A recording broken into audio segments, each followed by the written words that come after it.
Ayun mga master, magandang umaga. At ngayon susubukan ko ang aking bagong inflatable stand-up paddle board o SUP at gagamitin ko sa pag-fishing.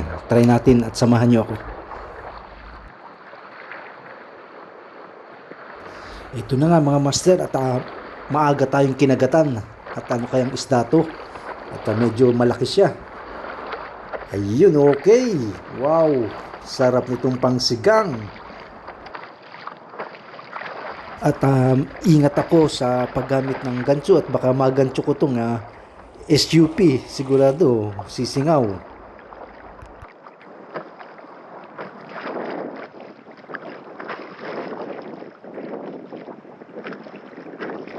Napakagaan niya sagwanan o paddlean. Parang talagang hindi na kailangan ng lakas pag paddle. Napakagaan.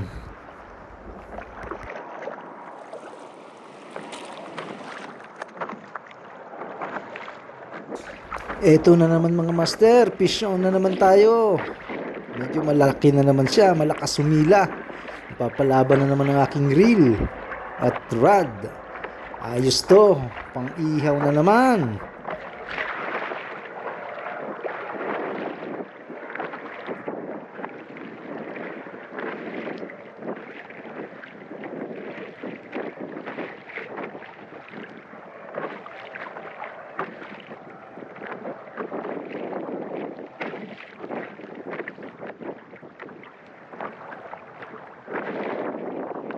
Ayun, nakikita ko na.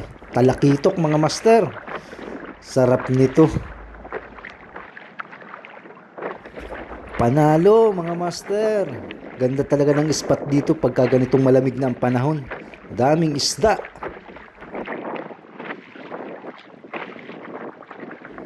Maraming salamat mga master sa panonood. Next time ulit sa aking pagpipishing. Samahan niyo ako. Salamat!